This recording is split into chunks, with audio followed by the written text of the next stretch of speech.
everybody, it's Nancy Mazo at Notably Nancy. Welcome back to my channel, and today I'm wishing Israel a happy 73rd birthday, and in honor of that and as part of my self-care series, I am at the Jerusalem Botanical Gardens because it's so important to take a day off and enjoy nature and relax.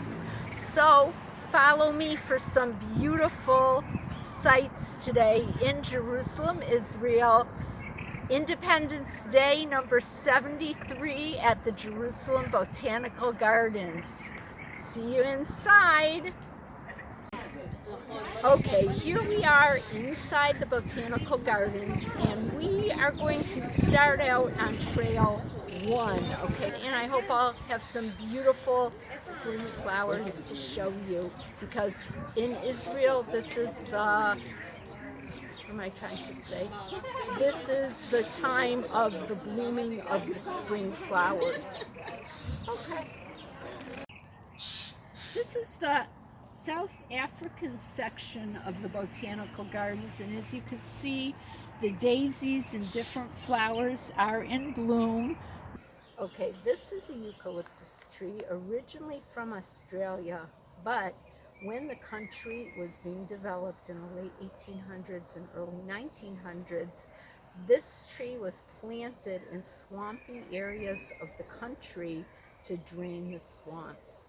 It uses an amazingly large amount of water, and so it was really useful in draining the swamps in the marshy areas of the country. These are snapdragons growing in the wild. Very pretty.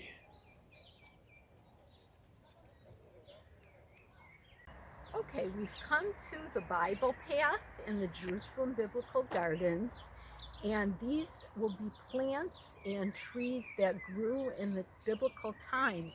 So as we get to them, I'll point them out. This is the starting point. Okay, this is bread wheat. This is the type of wheat that was grown and used in biblical times, one of the 7 species known of the 7 species of Israel.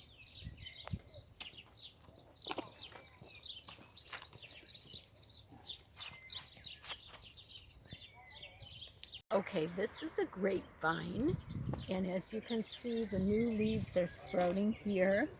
And did you know that when Moses sent the spies to the land, they came back with grapes that showed how fertile and beautiful the land of Israel was.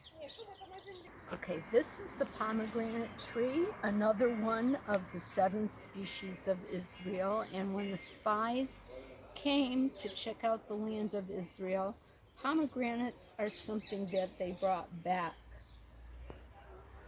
It is also said that 400 pomegranates adorned the pillars of King Solomon's temple, while red and blue pomegranates decorated the high priest's robes. And to this day, pomegranate-shaped crowns are often used to dress the poles of Torah scrolls. Okay, in religious writings, the luscious-looking pomegranate symbolizes plenty, beauty, fertility, and the ripening of love. It features 6 times in the Song of Songs, where it is written, "I would give you spiced wine to drink, the nectar of my pomegranates."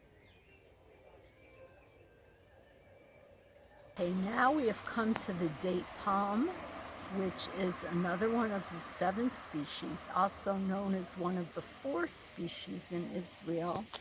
And it's interesting to note that a seed around 1,700 years old was excavated at Masada and successfully germinated.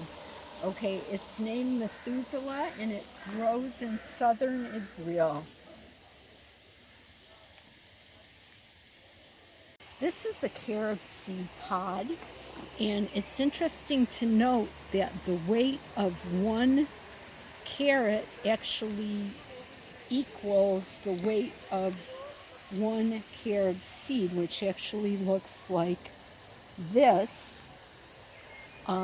Interesting to note that in biblical times, the carob was used as a source of food and protein during famine and drought, because this tree also grows very well in conditions where there isn't a lot of water. Carob is known as the poor man's food and also symbolizes making do with very little. Interesting to note that Rabbi Shimon Bar Yochai survived for 13 years on carob seeds and water. Now in the tropical part of the garden, called Ganatropi in Hebrew, and this is an enclosed area that houses all the tropical plants. There are orchids here and all kinds of beautiful plants that we'll see as we walk through.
The angel's horn, angel's trumpet, okay, and this particular color is yellow.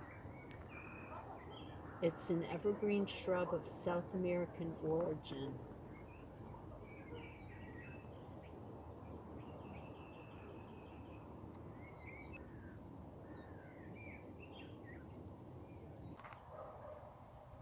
We've come to the end of our tour of the Jerusalem Botanical Gardens. I hope you enjoyed being on it with me as much as I enjoyed taking you to see some spectacular plants and flowers and trails. And again, I want to say happy 73rd birthday to Israel.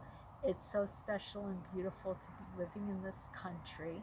And I'll see y'all again on our next video. Bye!